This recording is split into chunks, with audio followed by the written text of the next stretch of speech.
some sort of ground rules for the presentation, because you want to make sure that everybody is heard. So Christina's going to go over that first. Yeah.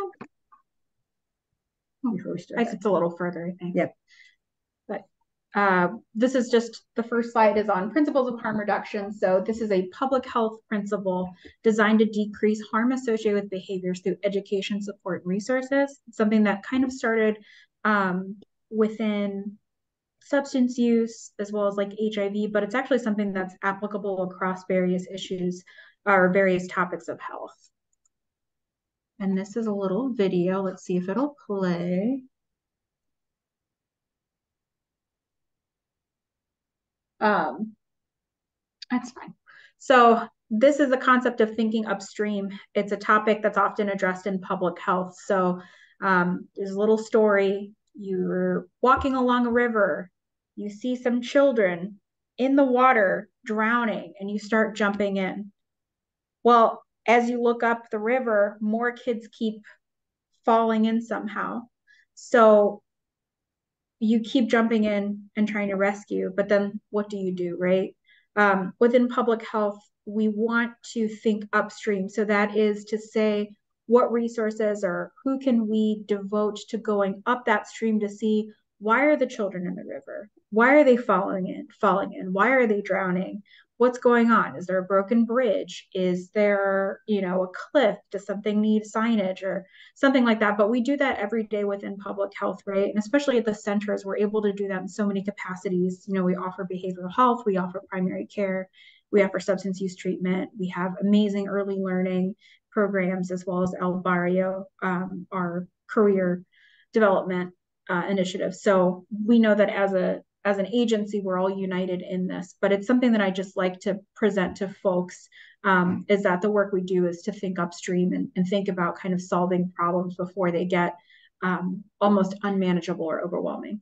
And the thing about harm reduction too is that a lot of best practices are still in development. And so it is a fairly new science. And so what we do here today actually helps actually formulate best practices for future initiatives. And so all the work that we do counts to making access to care for our patients who use substances more accessible. So basically, like I said, there is no real definition for harm reduction. And what we want to do, like I said, is provide them access, is actually to keep them going, is to make sure that they are that they're important, a part of society in the community when there's a lot of stigma associated with substance use. And so the challenge is encouraging positive growth for these clients, but also we have to understand that our definition of what that means is different for them. And so we have to meet them where they're at. So that is the principles of harm reduction, is we talk about meeting the client where they're at. And like I said, that could mean utilizing a clean needle versus not. It can mean testing for HIV. It can mean using PrEP. It can mean basically utilizing fentanyl strips or xylazine strips to see what drugs are using, what they contain. And so, like I said, our definition of what that positive change is different for each individual. And like I said, and so it's fairly individualized in terms of trying to make sure that they have an experience that is positive. So because maybe their past experiences with healthcare has not been so positive. And so we want to change that. And in order to do that, we need to engage them and basically utilize different strategies to engage them. And so harm reduction utilizes, like I said, it may use abstinence, meaning people who use drugs where they're at, and addressing conditions to use along with the use of itself. So like I said, the bottom line is we want to make sure that they are using safely, that we are providing them Narcan, that we are keeping them alive until they're ready to access healthcare in the traditional way. And maybe they don't, and then we have to be okay with that as well.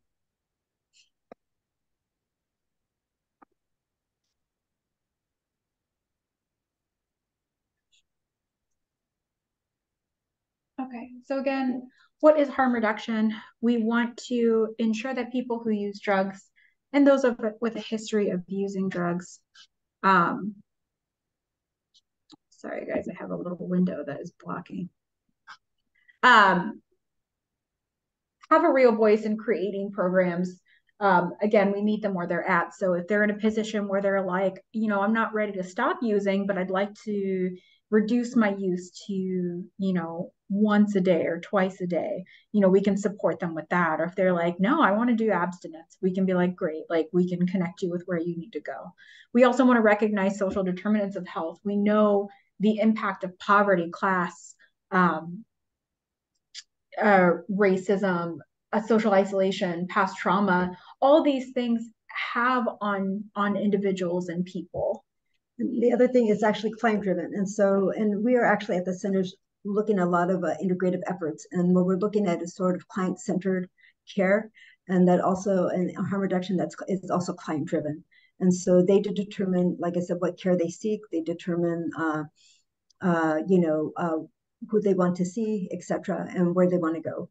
And what that means is that we are not uh, making them come to an appointment. Maybe they feel better be in an outreach setting, and so maybe they're not ready to come into a brick and mortar setting, for example. But it also making sure that our language is non-judgmental when that happens as well. So it's all about that.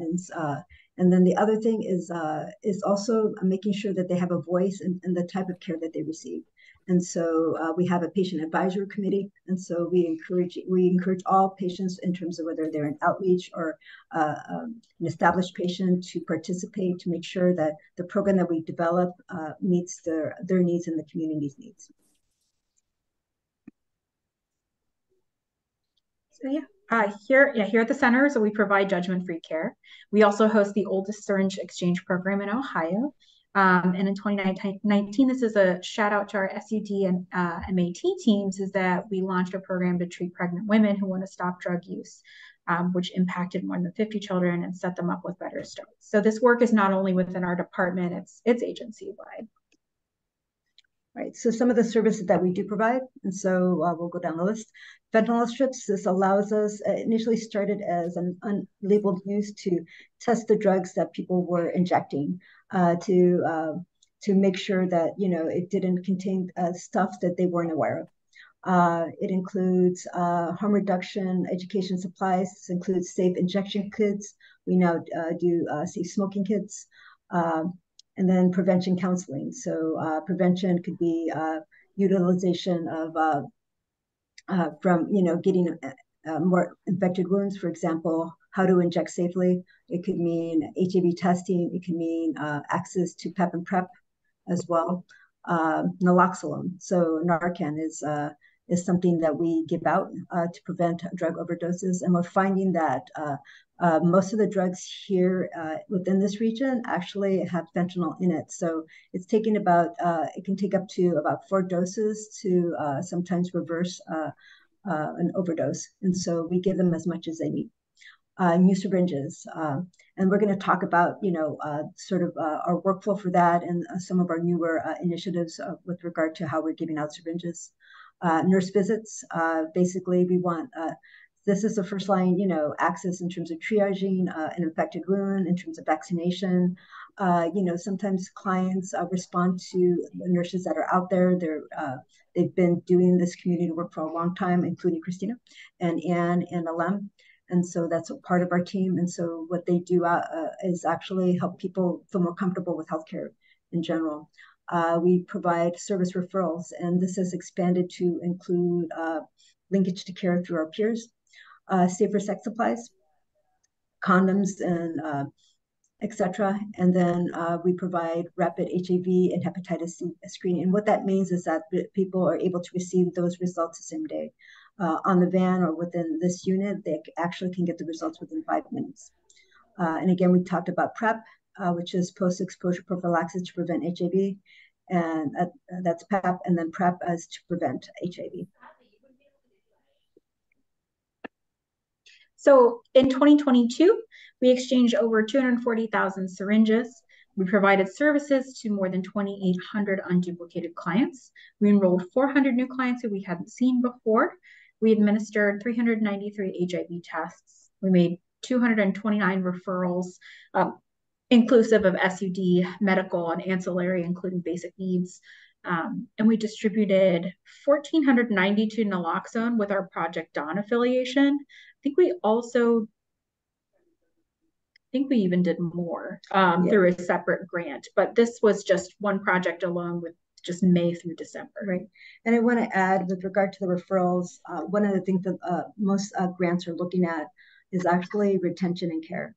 And so that is a new initiative that we are looking at in our programs, is that if we refer a client and make that appointment for that client, are they showing up? And so, and it's an effort with our team to how to track that and how to improve that. Yeah, cool. So some updates that we have been doing too in the past few years. We actually just got numbers from a harm reduction survey across Ohio, but a lot of syringe service programs within Ohio, we're still doing a one-to-one exchange, including ourselves. That's basically how a lot of us could get started in the first place. But there's been a lot of evidence and a lot of push to update to needs-based syringe services program. So we were able to do that recently. We were approved by the Cleveland Department of Health for community partner lay distribution. So that means that we will be partnering with a few other community organizations to make our supplies more available to the community, including syringes. Yeah, I'm going to mention that with this lay distribution, it can only happen within the city proper of Cleveland. And the reason for that is that outside of this community, basically it requires approval by the Department of Health within that community. Right now, we operate under the jurisdiction of the Department of Health of Cleveland. And we, like Adriana mentioned, we diversified our harm reduction kits a bit more. Some of the supplies that go into our safer injection kits are informed by NASDAQ, National Harm Reduction Coalition, and CDC. And we also included safer smoking and wound care specific kits as well. So I want to mention with the safer smoking kits, people, there's in terms of harm reduction material, in terms of how that helps. One, you're not sharing smoking supplies, which are sometimes glass-based, etc. But also sometimes it offers arms a break from injecting. And so, like I said, it's harm reduction. These folks are not ready to quit, but we want to make sure that they don't get infected arms, that they end up with cellulitis or endocarditis because of a complicated infection. But also we want to make sure that they're not spreading anything, they're not sharing materials for use. Yeah, we also want to acknowledge too the results from different coroner's report from Cuyahoga County too. Fentanyl's found in multiple substances and associated with multiple types of overdose deaths, not just related to opioids. So this is including other substances such as crystal meth, cocaine, which may not be injected, right? So we wanted to make sure that we reached as many folks in the community of folks that use substances. So in terms of integrated care and harm reduction, so this is an agency-wide initiative to improve access for our patients to care. And so we are looking at each department and looking at how a client actually accesses care, whether they walk in, whether they make an appointment, whether they call. Our clients are unique in the sense that they may not be an established client. They may be a client that we only see through outreach. But again, or they may want to link up with another agency. So the goal with our program is to link clients where they want to go and when they want to go. And so, but part of it is looking at the care pathway for our harm reduction clients. So what steps does a client need to do to access care within our agency? And so that takes a whole team, not just our harm reduction team. It takes our access team, it takes our call center, it takes our a front desk team, etc. It takes everyone who's involved in that care from the patient from the time that they access care to the time that they leave are an important part of that patient experience.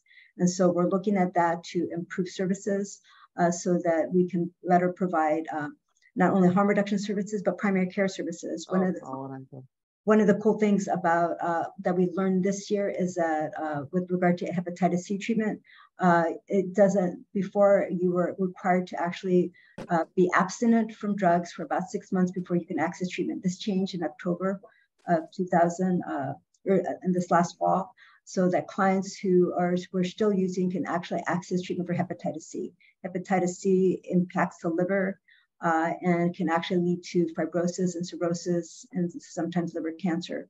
And so this is one of the cool things about hepatitis C is that it's treatable within 8 to 12 weeks. And so to be able to offer that clients who are still using is a huge, huge thing, and clients are still not aware. So we want to make sure that everyone was aware to be able to spread that news so that clients can get access to care.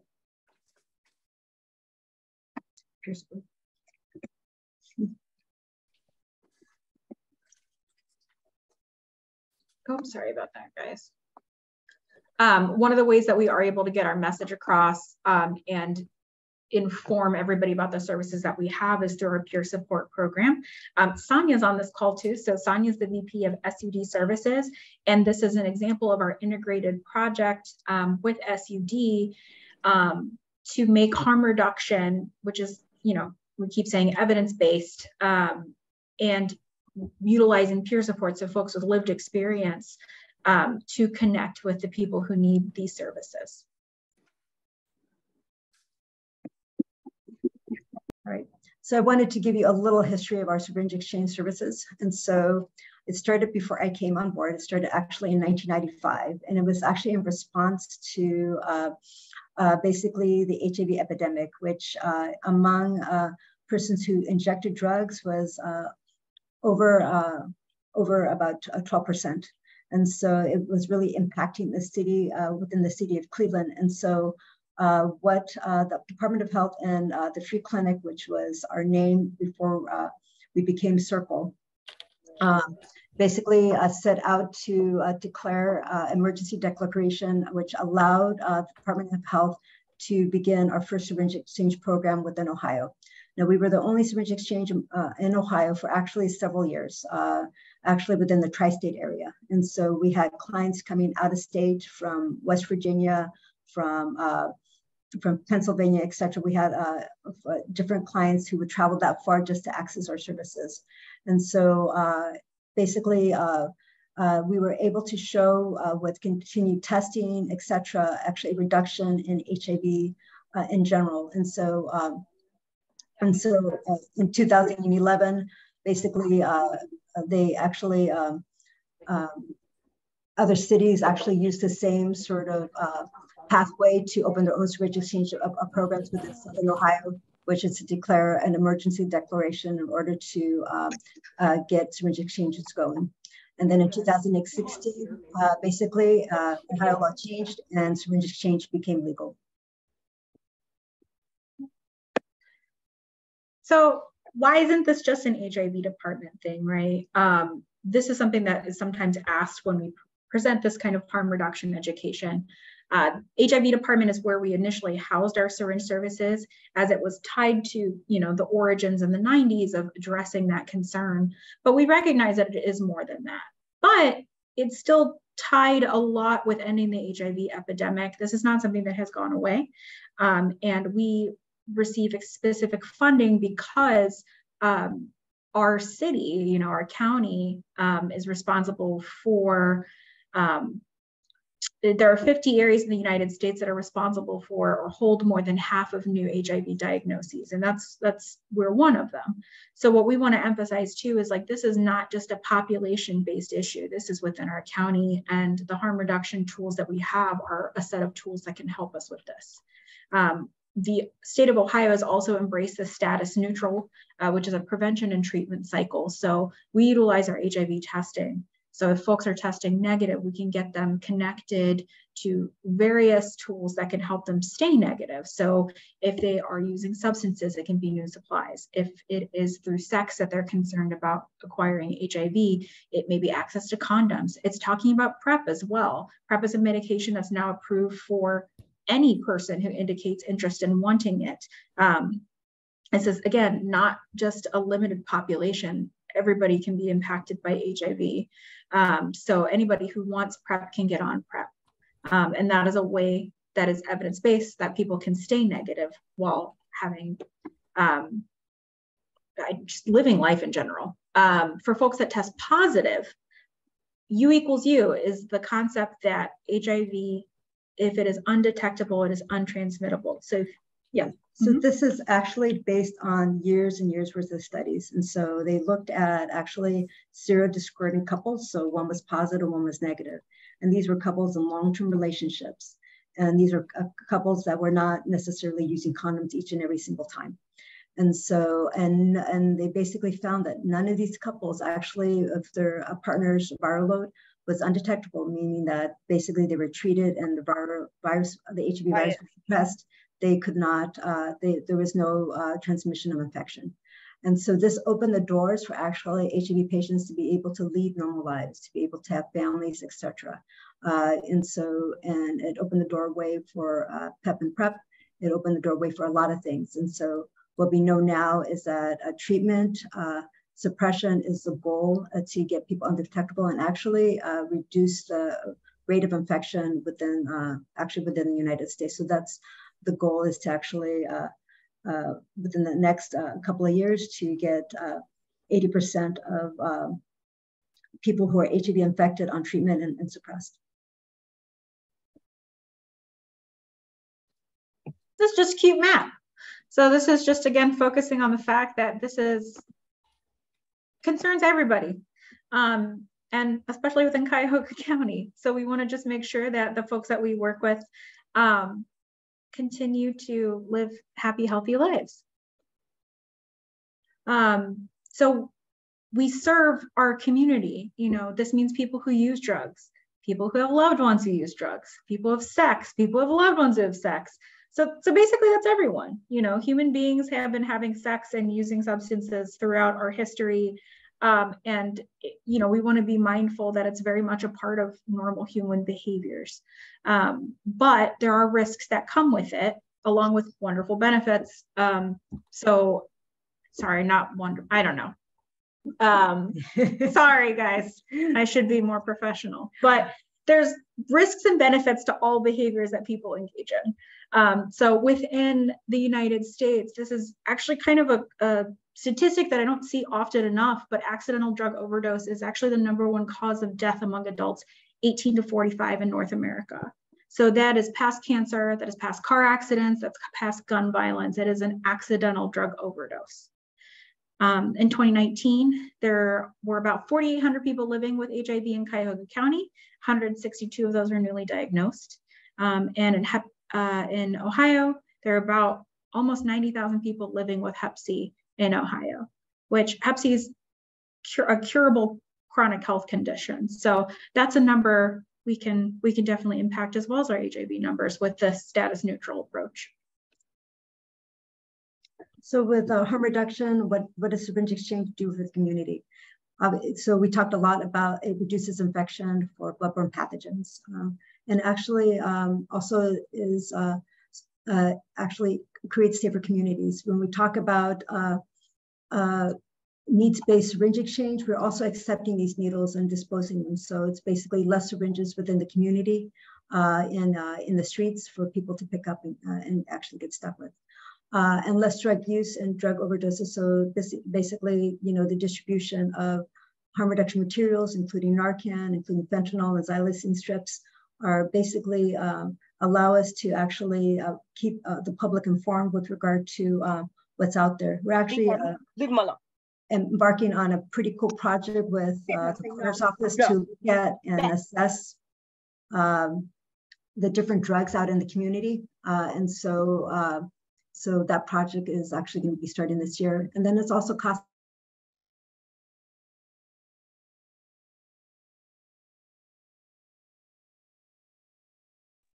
You guys are muted.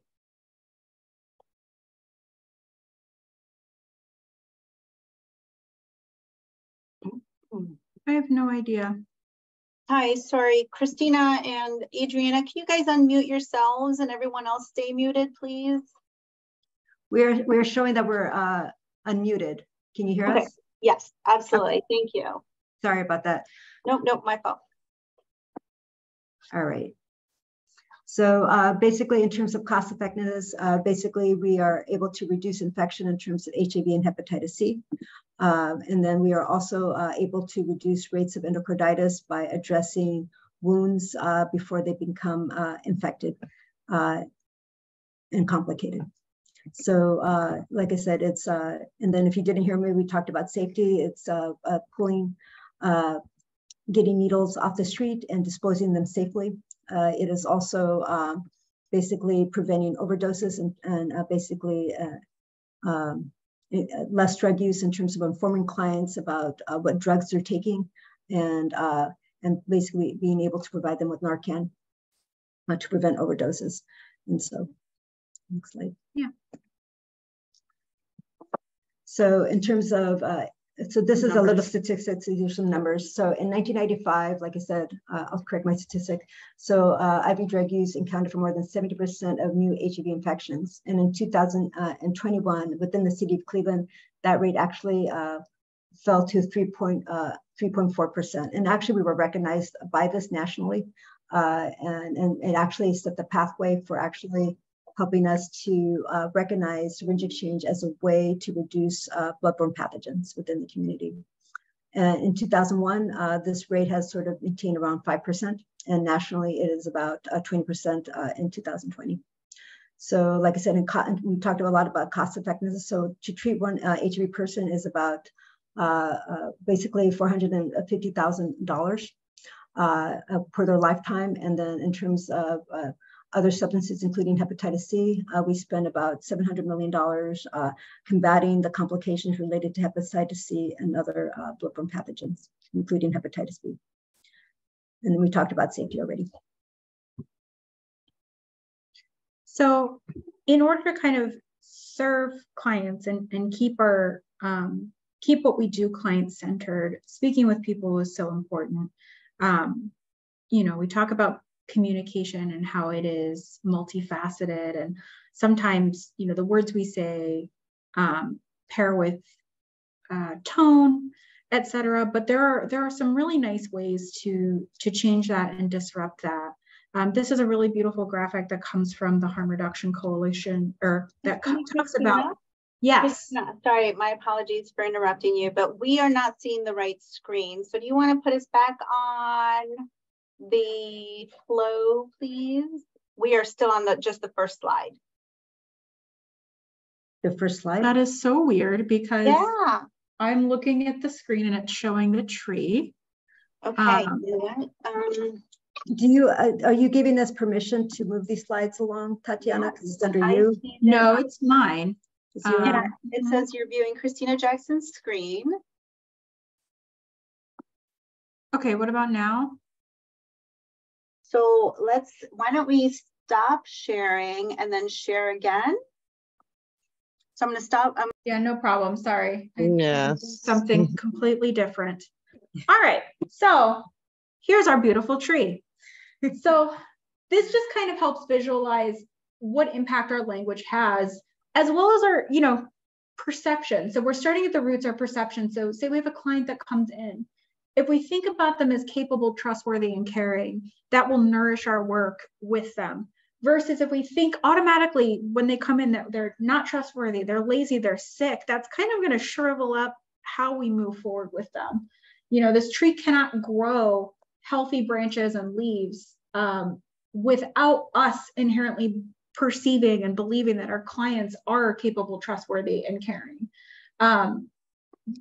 The trunk, you know, they attribute beliefs to, so they can do, they're telling me the truth, versus they're probably lying or they don't have the willpower. And then our leaves are our actions. So because we carry these roots and trunk up to our actions, we're able to create plans together based on goals. We can ask clarifying questions and understand the whole story and needs. We can share resources. Whereas if we're carrying the stigma with us, we're not going to be doing those things. You know, we're going to be ignoring them. We're not going to be meeting them where they say they want to be. We're going to require mandatory things because we have our own kind of agenda with working with them. And then we also focus on disease and not about what they have control over. All right, let me see if I now have control over this other screen.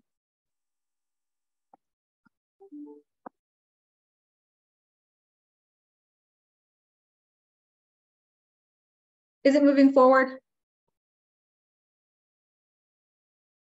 Do you guys see person first language at the top?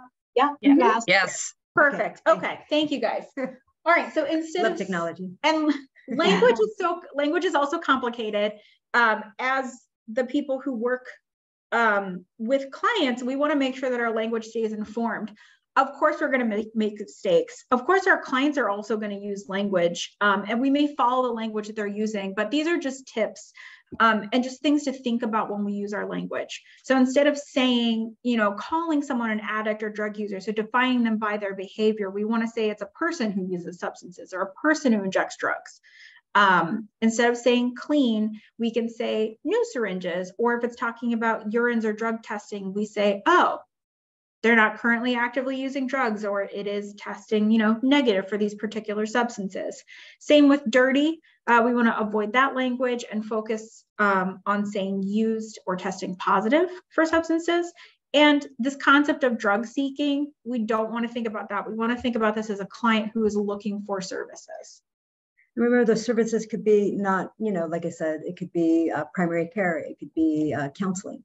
And so when a person is using drugs, we want to make sure that they get access to what they need, what they feel that they need. This is more tying to identity. Our work in harm reduction also impacts multiple communities, including those within the LGBTQI spectrum. But these are also really useful tips for any client that's in front of you.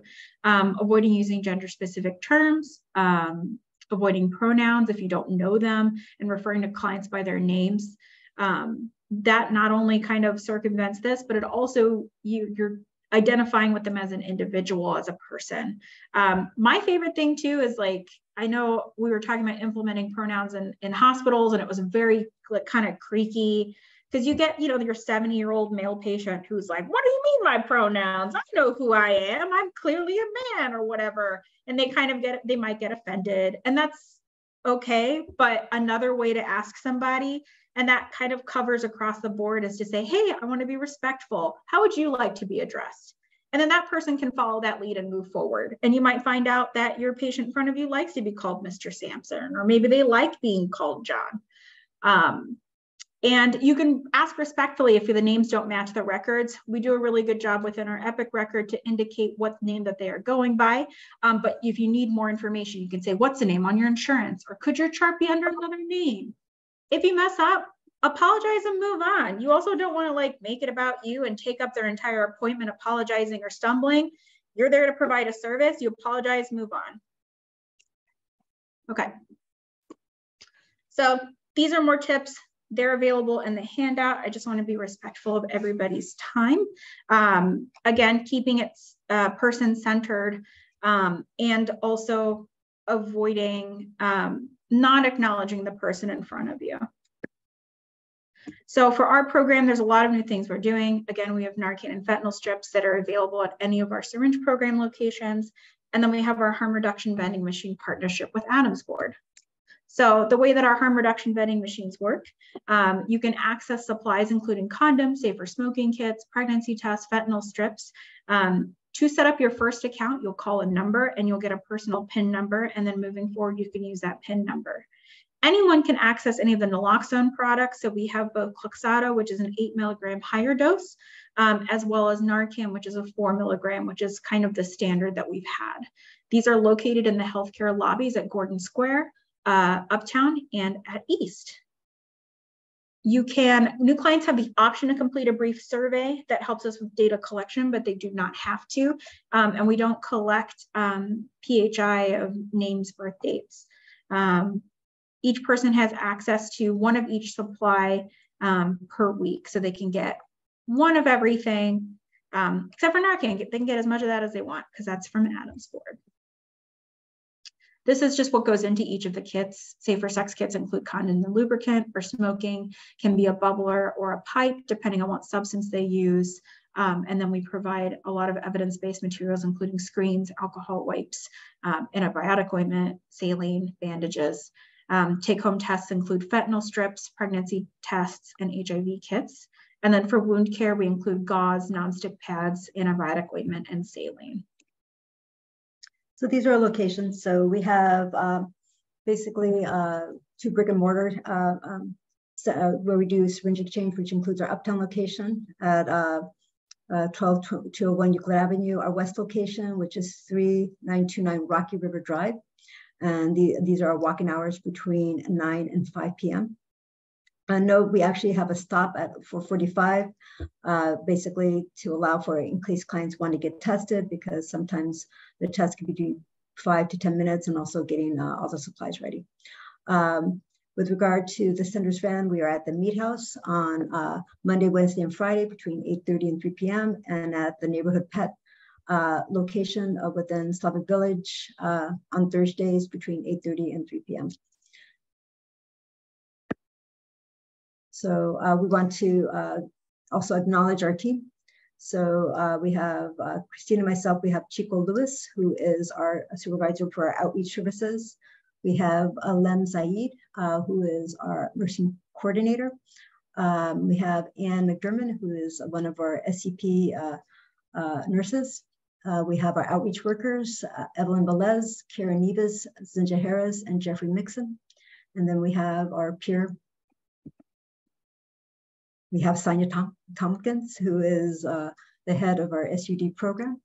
And then we have our peer support specialists, Rob Schmidt, Khalid Zamir, and Raheem Bryant, who are a wonderful addition to our team. Mm-hmm. And we have a separate presentation on just our peer support team, but if you ever see them, say hi. They're really wonderful, wonderful guys who help our clients stay connected. And then I also want to mention we have a new hepatitis C DIS worker, and her main function is to actually engage people who have hepatitis C and get them into treatment, which is Jessie Honam. So we're going to leave the remaining time for questions.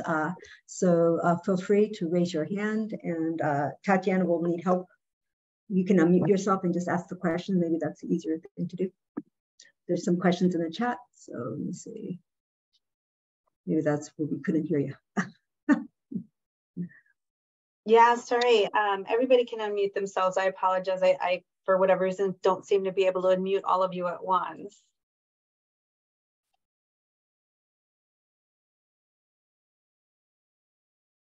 All right. Because you're correct, Syringe Exchange is not at West on Tuesdays. It is the only day we're not there. Right. So like I said, we're looking to increase our capacity at the different sites. And like I said, for the first time, we're actually fully staffed with persons. So we're looking to do more outreach events within the community, not just for HIV testing, et cetera, but as we hinted at, late distribution is our new initiative for this year. We're looking at partnering with different organizations to actually distribute some of our materials. It increases our capacity and access to these materials as well. And yes, you can have a copy of the PowerPoint. We will give that to Tatiana to distribute.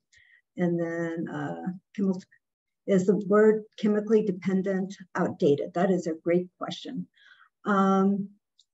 Actually, I'm gonna bring Sonia. Can you answer this question?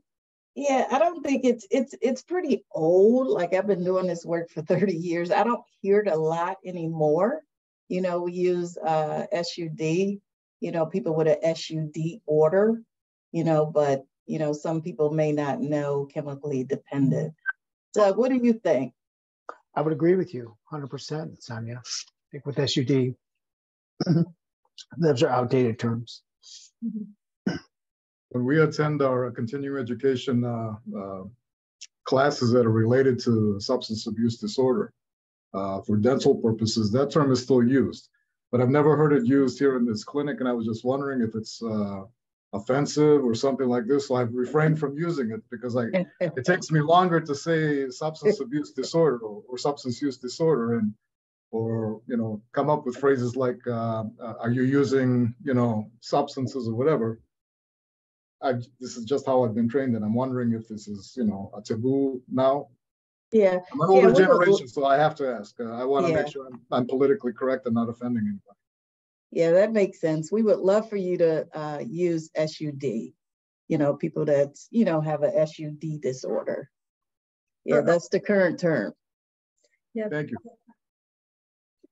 You can also use persons who use drugs. Actively using substances. Yep. Yep. Yeah, and I think a lot of medical, I think Dr. Ivanoff, I hear where you're coming from too, in terms of like medical documenting and charting. They're also moving towards this language too, just for better like patient care, but also I think for like various legal reasons. So I don't know if that's like helpful to frame it that way. Are there pamphlets available for harm reduction program that case? Oh, absolutely. So we Christina has a wall of paperwork that we can distribute to each of the sites to have that accessible. The other thing that we're doing is we're actually going to be creating some boards with pictures of our team and their names, and then where we're at. And so that way, you know who's there within each site to access and who to call for services, etc. Yeah. Special shout out to our marketing team. Oh, they are awesome, Tatiana and Barb. Yeah, they've been just like churning everything out. But yes, I have a whole room of marketing material. So please email me because I would love for this room to be approaching empty. Yes. So let me know if you need it. And then actually I think I saw Lee on this audience too, but myself and the peers are working on a Narcan training as well. So we do, whenever people come in for Narcan, we give them an anecdotal training. But I found out that we have some fancy CPR dummies. So we are working on an naloxone training that does incorporate maybe reviewing rescue breaths. A lot of us are CPR certified, but incorporating that is very useful, especially because there's material. Thank you. Right. Yeah. Right. So your opioid substance may be cut with other things that are not opioid. So that Narcan is going to work on the opioid, but yes, your client may still be, or your patient may still be in what's called respiratory depression, where they are not breathing adequately. So we are working on a training for that. And I know a couple of people have already indicated interest. So if that's something you're interested in, we can also. Christina, I think they're using supplemental oxygen too with folks. Yes, they are. Yep. I actually worked in Philly right before this, so you were in it. I was. Some of my favorite patients and clients were out there, but I still keep in touch with some of them as well as my colleagues, and they've been a couple organizations have been advocating to carry oxygen with them when they're on street outreach. I'm not quite there. I need to figure out what that looks like money and liability wise, but yes, that is something that I've also just been messaging to folks. And if say you have EMTs come, they do traditionally bring oxygen, but if you ever feel like you need to advocate for your client or patient, please, let them know that oxygen may be needed in addition to Narcan. They usually do. Christina, as long as we're using the small bottles of oxygen, the liability is also covered under Good Samaritan. It's when we start using the larger tanks that we get into a liability issue. Sorry, you got me started on this research project. Yes, Rob is our peer support specialist. So he's actually been my main point because he used to teach CPR and he has a legal background. So it's been super helpful. Yeah, definitely. I think it's something to actually consider within our mobile sites for those people who are going out into the communities to be able to maybe to carry, actually it's handheld. I took some for my daughter when we went to Colorado to play soccer. So they're accessible. And like I said, it's something we'll definitely be looking into, and also to inform our partner, our team members who actually are out in the community with clients if they want to carry it as well. Yeah. And heads up, Barb just dropped the PowerPoint presentation into the meeting invite. And then she put in the link for download for our pamphlets and flyers. Great. So just another push too in support of Christina's trainings on Narcan. We will be doing a recording of how to administer Narcan. And once that video is completed, it'll live within our marketing resources. It'll live within harm reduction. It'll live in my centers. It'll live in YouTube. It'll live everywhere it can possibly live. So folks will have access to it. But you can always reach out to the harm reduction team or ourselves in marketing. We're happy to get you what you need. And then I just want to leave people this message too, is that part of this work, and then we all do it here as part of Working Centers advocacy, And so we do a lot of presentations with regard to with city council, et cetera. And it's, you know, if you have contacts within the community, right now our initiative is actually to look at working with safety forces. And so I tapped a couple of people to help out with this as well. So, but contacts are important, reaching out to the community. We actually have Adam on our team with regard to working in Columbus to look at how laws change. And one of the cool things that happened within this year is that fentanyl strips are no longer considered drug paraphernalia, which was huge. And it was actually a 4-year project. And so, and if you don't understand that, so anybody who's caught with drug paraphernalia can get arrested. And so, but that's actually something that saves lives with regard to people who are naive to fentanyl, which is in most of 90% of the drugs that are out there. That's why they overdose. And so, like I said, it was a huge thing. And so advocacy is an important part of our work, and which is why I think this presentation is important, because you are now our advocates and within the community and within your departments, et cetera. So spreading this word, spreading this PowerPoint, you know, sharing it with your colleagues and stuff like that within the community settings is important part of the advocacy, because Christina and I are only 2 people. But now that we have like what 60, 70 people, now we have it's an explosion of support and advocacy. So yeah. Whoever you know, spread the word, because what we want to do is make people who use substances to be able to feel comfortable to engage back into healthcare. And that's the whole point, wherever they're at.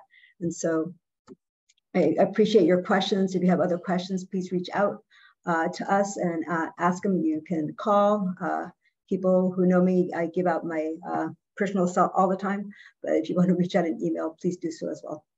I also want to acknowledge that I've actually gotten a lot of really positive feedback from our clients about every service line they've touched at the centers. Like speaking of advocacy, I had somebody who was like carrying Suboxone legally with a prescription, and she was arrested because her partner had a material that the police translated as drug paraphernalia. And she was like, pharmacy was on it. They wrote me a letter for the Suboxone. You know, I got her a letter to cover the other materials. And she said that court was great. But she's, you know, somebody who was able to like advocate for herself and then be served by the people that she gets care from in a way that benefited her. So I just want to acknowledge stuff like that. And then, yeah, every person who's like, you guys are so nice here. So I just want to acknowledge that, yeah, we do one component, but because you guys are all so amazing at what you do, we're able to do this, right? And we're able to hand off, you know, these cuties everywhere. So thank you. Shout out to everybody.